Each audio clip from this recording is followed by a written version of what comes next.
তোমাদের পাশেই আছি হৃদয়ের কাছাকাছি, জীবনের পথ সোজা নয়, আশা নিয়ে নিত্য বাঁচি।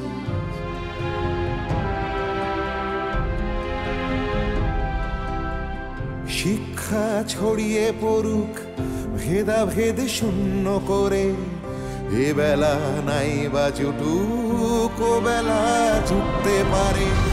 বিপ্লব আসছে দেখো নারী তুমি পিছিয়ে জানি, জ্বলে ওঠো নিজের আলোয়, মুছে দাও দুঃখ গ্লানি।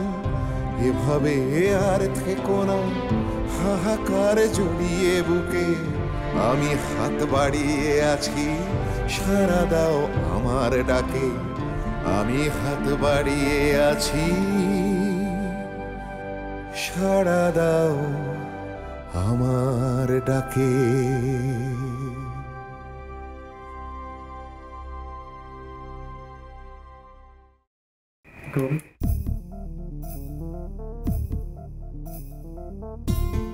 তাকাও না আমার দিকে।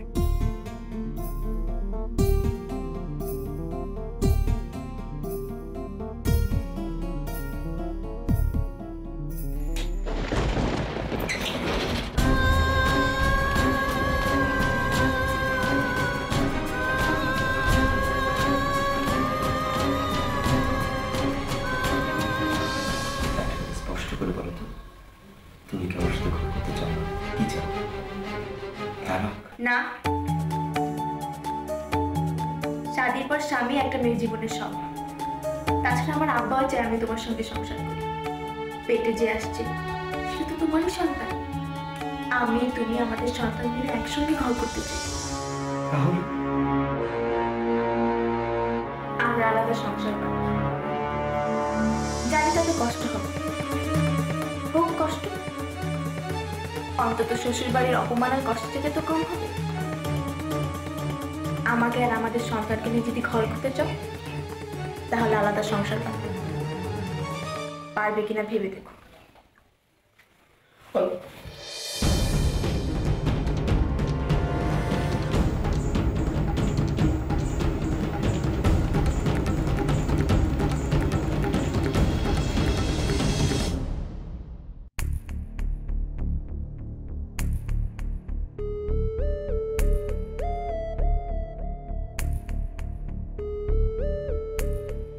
ফুলমিয়া, তোমার বাড়ির সকলে ভালো তো? বিআই সাহেব, বিয়ান সাহেব সব কুশল তো? জি ভালো। আগে তিতাটা খেয়ে নিলে ভালো হতো না?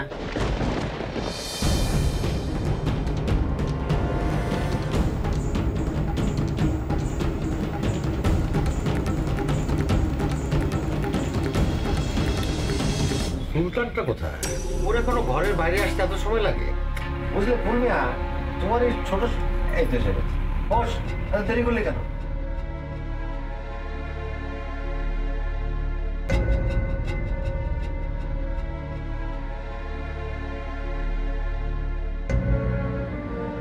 হ্যাঁ সুলেমান, তোর দপ্তরের সব কিছু ঠিকঠাক মতো চলছে তো? ঠিকঠাক মানে গোলমাল লেগেই আছে। আজ এটা কাল সেটা, সারাক্ষণ ভয় আর ভয়। ভাবছি একটা ভয়ের কিছু না ঘটে যায়। তোমরা গায়ে থাকো আব্বা, গায়ে আঁচ লাগে না। আর ঢাকা সে তো অন্য কিসিমের জায়গা। কলকাতায় এক একটা ঘটনা ঘটে আর তার ঢেউ এসে লাগে আমাদের মতো সরকারি লোকদের গায়ে। এই ধরো না গেল সপ্তাহে ওরা তখন সবাই আমার বাসা দুম করে সুভাষবাবু কি একটা গন্ডগোল পাকিয়ে লাঠির বাড়ি খেয়ে ঢুকে গেল প্রেসিডেন্সি জেলে। ব্যাস, পিকেটিং বসে গেল আমাদের অফিসের সামনে। সারা রাত পিকেটিং হলো, বোঝো ঠেলা। হামিদা, এই মাছের মোড়টা সুলেমানকে দিত।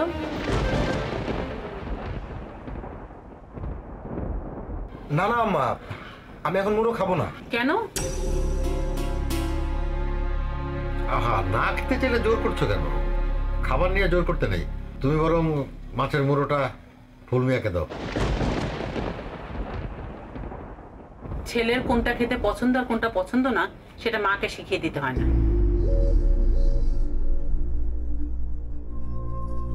এর আগের বারেও জামাই এসেছিল, তাকে আমি কাতলা মাছের মুড়ো দিয়েছিলাম, সে তখন খায়নি, তাই আজ আর সাধলাম না।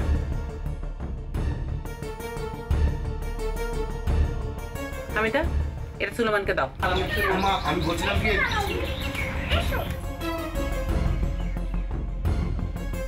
এতক্ষণ কোথায় ছিলি তো তুই? তোকে সারা বাড়ি খোঁজাখুঁজি করে আগে আমার কথাটা শুনুন। কি কথা? আমি বাপের বাড়ি চলে যাব।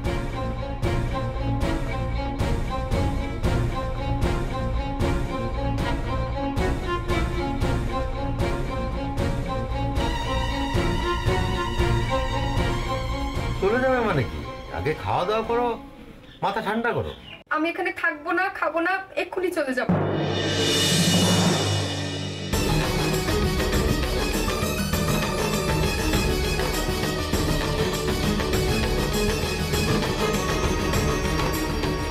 বাড়ি চলে যাবে কেন? তোমার আম্মা তো এখন ভালো আছে।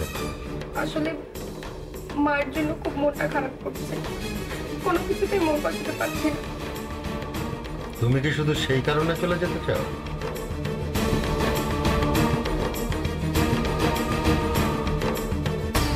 ও মা, এই কি কথা?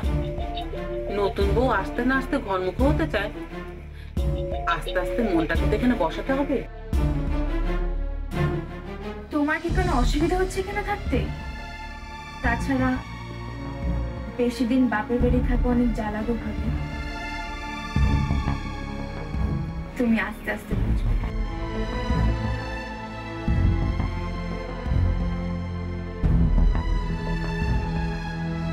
তুই বড্ড ছেলে মানুষ তুই, তবু তোকে বলি, দেখ বিয়ের পর শ্বশুর ঘরই মেয়েদের আসল ঘর। এই যে আমাকে দেখছিস না, আমাকে যে মানুষটা এই বাড়িতে নিয়ে এসেছিল সে মানুষটা তো চিরতরে চলে গেছে, তবুও তো আমি পড়ে আছি। কেন পড়ে আছি জানিস? কারণ এটাই আমার ভিটে। আর এই যে মানুষগুলো দেখছিস, এরা সবাই আমার বড্ড আপন।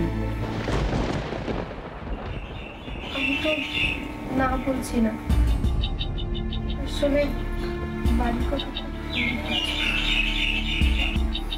যদি কারোর জন্য এই বাড়ি ছেড়ে যাওয়ার কথা মনে করে থাকিস, তবে সেটা ভুল করছিস। তুই এই বাড়িতে থাকবি তোর নিজের অধিকারে। এসব কথা উঠছেই বা কেন? বাড়ি ভর্তি লোক, সবাইকে এভাবে ফেলে রেখে দিয়ে তোমার চলে যাওয়াটা কি উচিত হবে বউ? বৌমা, তোমার বাপের বাড়ি তো বেশি দূরে নয়। তুমি কাল বা পরশু গিয়ে তোমার মাকে দেখে এসো। সুলতান তোমাকে নিয়ে যাবে। কিন্তু আব্বা, আমি যেটা বলছি সেটা করবে। খাও।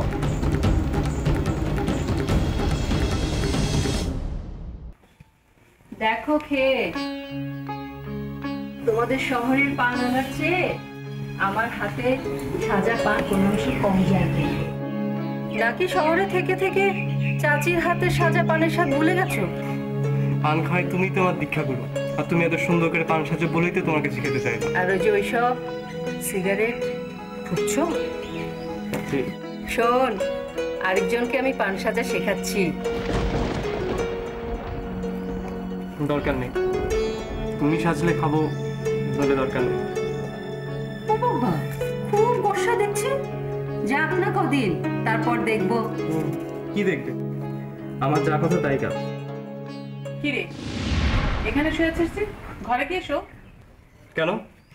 এখানে শুলে তোমার কি অসুবিধাটা হচ্ছে? আমার কোনো অসুবিধা নেই, তোর আব্বা দেখলে কিন্তু। দেখে দেখো, আমি কোথায় শোবো না শোবো সেটা কি আব্বা ঠিক করে দেবেন নাকি? আমার কি বাড়িতে কোনো স্বাধীনতা নেই? আস্তে আস্তে, এত চিৎকার কেন করছিস সুলতান? লোকজন সবাই জানবে তো। জানলে জানুক, শুনুক, সবাই জানুক। আব্বা আমার সাথে দিয়ে আমার কতটা ক্ষতি করেছে। এ বাড়িতে আমার আসতে ইচ্ছা করে, এ বাড়িতে সবাই সবাই পড়াবে। মেয়েটা শুধু গায়ের রং ময়লা বলে ওকে তুই দুচ্ছাই করছিস? স্বাধীর ব্যাপারে সবারই একটা স্বপ্ন থাকে আম্মা। আব্বা আমার এই স্বপ্নটা ভেঙে দিয়েছে। আম্মা তুমি শুনে রাখো, আমি কিছুতেই ওর বাপের বাড়ি যাব না। তাতে আব্বা যা ইচ্ছে তাই। এই কি কথা সুলতান? তোর আব্বা জানতে পারলে খুব রাগ করবে, বাড়িতে অশান্তি করবে, 5 জনে হাততালি দিবে, সবাই হাসাহাসি করবে। তাতে আমার কি? তুমি জানিয়ে দিও ও বউ আমার পছন্দ না। তুমি সেটা আপাকে সাফ সাফ জানিয়ে দিও। তা সুলতান, তুই নিজে কেন জানাচ্ছিস না তোর বাবাকে? চাচি, চাচি আমার জীবনটা ধ্বংস হয়ে গেছে চাচি, একেবারে বরবাদ হয়ে গেছে চাচি। বরবাদ? ভুলের মতো একটা মেয়ের জন্য? আমি কিছুতেই মানবো না রে। দেখ সুলতান, আমি তোর ছোট চাচি, তোর সবচাইতে আদরের চাচি। আমি বলছি, এ ভুল তুই করিস না আল্লাহর দুনিয়ায়। দেখ, ভুলের মতো মেয়ে হয় না রে, ও তো এখনো ছোট, উঠতি বয়স, আর কটা দিন যেতে দে, তারপর দেখবি তুই তো ওর উপর থেকে চোখ সরাতে পারবি না রে। এখন তুই একটু চুপ করে যা বাবা। বৌমার মনটা এমনিতেই খারাপ ওর মায়ের জন্য। তুই আর কাটা গায়ে নুনের ছিটা দিস না, একটু রহম কর ওর উপরে।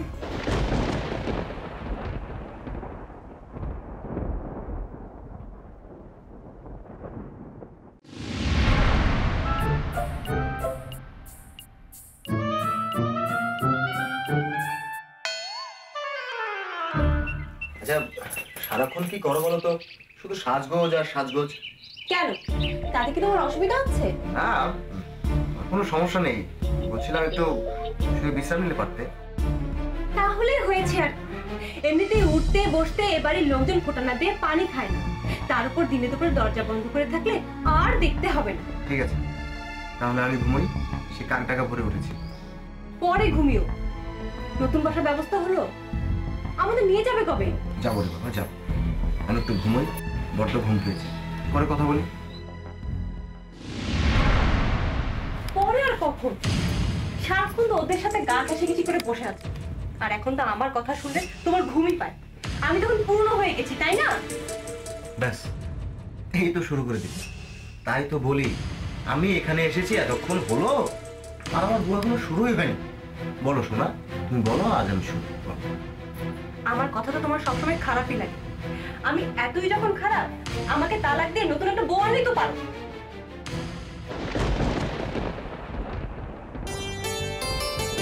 আমি যে তোমাকে কত ভালোবাসি তা চাই তুমি একবার বুঝতে। আরে কি করছো? ছেলে মেয়ে চলে আসবে। আসলে আসুক, দেখলে দেখো, আমি আমার লোককে ভালোবাসবই বাসব। তুমি তো আমাকে ভালোই বাসো না। কি করে বুঝলে? এই যে তুমি সবার জন্য কিছু না কিছু এনেছো। ছেলের জন্য রং পেন্সিল, মেয়ের জন্য পুতুল, রোশনি তোদের জন্য খেলনা, লজেন্স, আমার জন্য তুমি কিছু নেই। আনিনি আবার? আচ্ছা, আমার ঘরে কটা মাথা বলো তো?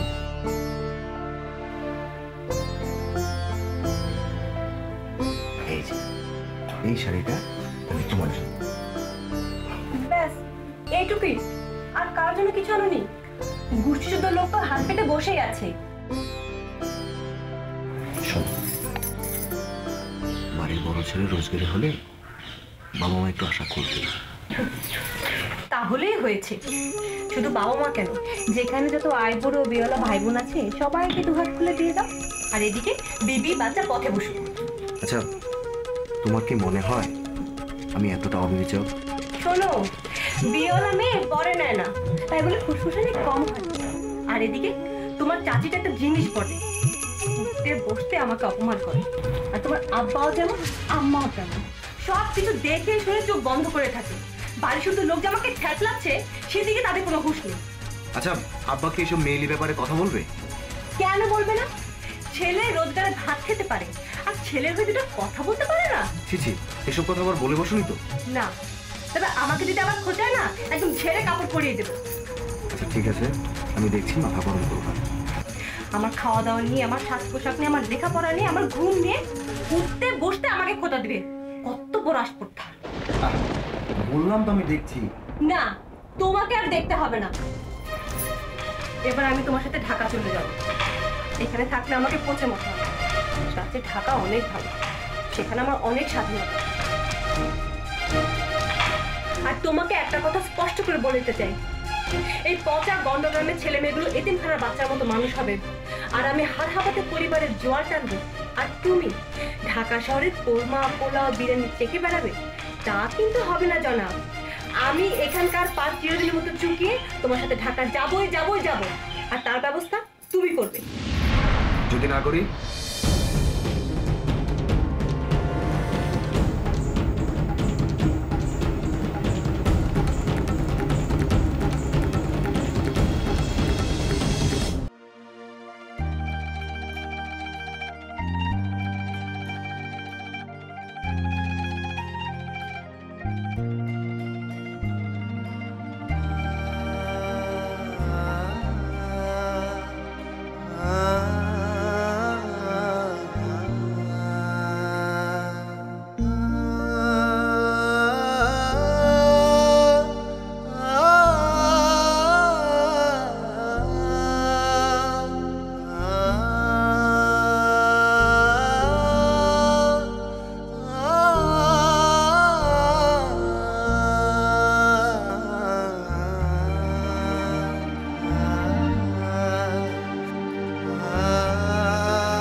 রে দেখো তো, ছেলেটা এখনো মন খারাপ করে দাঁড়িয়ে আছে। আচ্ছা তুই কি এত ভাবছিস? হ্যাঁ শোন সুলতান, এত ভেবে টেবে কিছু হয় না জীবনে, কোনো কিছু পাল্টায় না। দেখবি সবকিছু এমনি এমনি ঠিক হয়ে যাবে। জানো চাচি, বাংলাদেশটা একটা ভারতের স্তূপের উপর বসে আছে, যে কোনো সময় জ্বলে উঠতে পারে। কি বুঝলে না? আর এই বাংলার বিপ্লবীরা যারা ইংরেজদের বিরুদ্ধে জীবন বাঁচিয়ে রেখেছিল, আজও মানুষের মুখে মুখে ফিরে সেই কথা। কেন মনে নেই সেই যে জালালাবাদ পাহাড়ে মাস্টারদা সূর্য সেনের গল্প, কিংবা গগন ঘোষের সেই লড়াই? আচ্ছা চাচি, এখানে কি সবই আলোচনা হয়? কই না তো। গ্রামের মানুষগুলো এখনো পর্যন্ত নিজেদের ঝগড়াঝাটি নিয়ে পড়ে আছে, এসব নিয়ে তাদের কোনো মাথা ব্যথা নেই। আচ্ছা চাচি বলো তো, কবে কবে জেগে উঠবে? কি জানো বাপু, আমি ওসব জানি না। দেখ তুই কিন্তু ওসব বিপ্লবী দলের সাথে আবার মেলামেশা করিস না। গ্রামে তোর আব্বা আম্মা আছেন, পরিবার আছে, আমরা সবাই আছি। চাচি সবাই সবাই খালি নিজের পরিবার, নিজের সংসার, নিজের ভবিষ্যৎ নিয়ে ভাববে। আর যে দেশটা তাকে জন্ম দিল, যার আলো বাতাসে তুমি বড় হলে, নিজের ভাতটা পর্যন্ত যেখান থেকে খেলে, তাকে নিয়ে চিন্তা করবো না? বলো। তুই হোস্টেলে একা একা থেকে এসব চিন্তা ভাবনা করিস না। সুলতান আমাকে ছুঁয়ে বলতো, তুই স্বদেশী দলে যোগ দিসনি তো? আরে না রে বাবা, চাচি তুমি না, আমার সময় কোথায় বলো? সারাদিন তো পড়ালেখা নিয়ে ব্যস্ত থাকি। আচ্ছা আচ্ছা চাচি, তুমি তোমার প্রিয় গানটা গাও না, কিছু রবীন্দ্রনাথ ঠাকুরের আমি তোমায় ভালোবাসি। ও ভালো কথা মনে করেছিস। এর পরের বার যখন তুই আসবি তখন সাথে করে রবি ঠাকুরের লেখা একটা গানের বই নিয়ে আসবি। শুনেছি আজকাল নাকি বাজারে বেরিয়েছে। এখন তো মনে কর বয়স হচ্ছে, গানের কথাগুলো মনে রাখতে পারি না। আমি এবারই তো নিয়ে আসতে পারতাম। আচ্ছা ঠিক আছে, আমি পরের বার নিয়ে আসবো। গাও না গানটা। কি শোভা কি ছায়া গো, কি স্নেহ কি মায়া গো, কি আঁচল বিছায়েছ বটের মূলে, নদীর কুলে কুলে। মা তোর মুখের বাণী আমার কানে লাগে সুধার মতো, মরি হায় হায় রে মা তোর মুখের বাণী আমার কানে লাগে সুধার মতো। রবীন্দ্রনাথ রাখি বন্ধন করালেন কলকাতা 1905 সাল। আমি তখনও জন্মাইনি। আমি তখন একটু বড় হয়েছি, ফ্রক পরতে দেয় না। জানিস তো, তখনও তো চাচার সঙ্গে আমার বিয়ে হয়নি। আগস্ট মাস, টাউন হলের সভা, কলকাতা টাউন হল, যার পাশে বড় লটের বাড়ি। লর্ড কার্জন সেই সন্ধ্যাও কলকাতায়, সারা দেশের সবচেয়ে বড় আদালত। সেই টাউন হলে বসে খালি গলায় রবীন্দ্রনাথ গেয়ে উঠলেন, আমার সোনার বাংলা আমি তোমায় ভালোবাসি। বড়লাট কিছু বললে না? পুলিশ পাঠায়নি? চাচি, ওরা শেক্সপিয়ারের জাত, ওরা কবি কদর জানে। ঠিক এই সুরের একটা গান আমাদের গ্রামের সুধা অষ্টমী আমাদেরকে শুনিয়ে যেত, জানিস? আরে যা, কি যে বলো না। আরে এটা তো রবীন্দ্রনাথ ঠাকুরের সুর করা। তোমাদের গ্রামের বৈষ্ণবী কোত্থেকে পাবে এই সুর? আরে না রে, রবি ঠাকুরই সুরটা নিয়েছিলেন। এটা হচ্ছে গগন হরকরার গান। আরে বৈষ্ণবী তো সে কথাই বলেছে। গগন হরকরার গানের কথা হচ্ছে, আমি কোথায় পাবো তারে আমার মনের মানুষ যে। আরে সুলতান, জামাই কি তোদেরকে কিছু বললো? কোন ব্যাপারে? না, এই যে হঠাৎ করে এতদিন পর এখানে কেন এলো? না, তেমন কিছু বলেনি। মানে বললো যে অন্তরার সাথে ওর পরিবারের লোকজন যে খারাপ ব্যবহার করেছে, এই জন্যেও দুঃখিত। আর কিছু? আর এখানে মানে এই বাড়িতে আসতে পারছিল না, লজ্জা পাচ্ছিল, তো আমার কাছে সাহায্য চাইলো। আমি ওকে ভাইজানের কাছে নিয়ে গিয়েছিলাম। তারপর যা কথা ভাইজানের সাথে হয়েছে। দেখেছো বুবু, জামাই স্বেচ্ছায় এখানে এসেছে, আমরা তো কেউ তাকে জোর করিনি। আমার মনে হয় কি জানো তো, ফুল মিয়া তার ভুলটা বুঝতে পেরেছে। দেখো, এবার ওদের মিলমিশ হয়ে যাবে। শুধু ভুল বুঝলেই তার হলো না, ভুল থেকে কি শিক্ষা নিচ্ছে, কিভাবে ভুলটা শোধরাচ্ছে সেটাও তো দেখতে হবে। ভুল শোধরাবার ইচ্ছে না থাকলে কি আর সে সাথে করে আসতো? একবার যখন সাথে করে এসেছে, তখন দ্বিতীয়বার আর একই ভুল করবে না। না করলেই ভালো। মায়ের মন তো অকারণে কথা মনে হয়।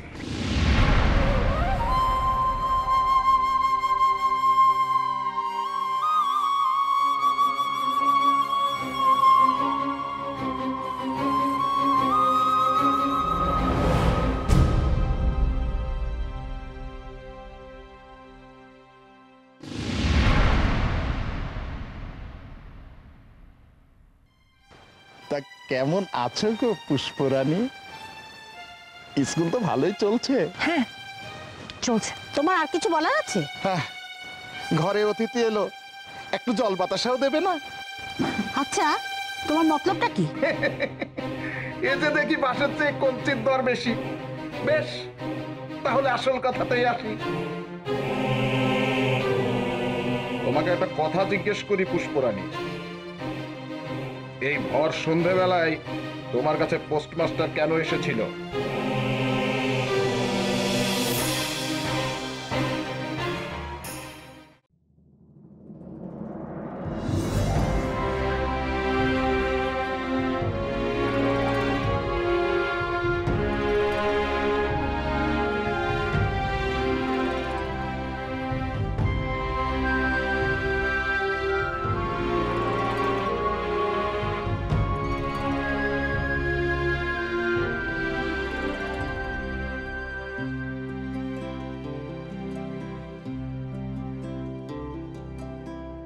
তোমাদের পাশেই আছি, হৃদয়ের কাছাকাছি, জীবনের পথ সোজা নয়, আশা নিয়ে নিত্য বাঁচি।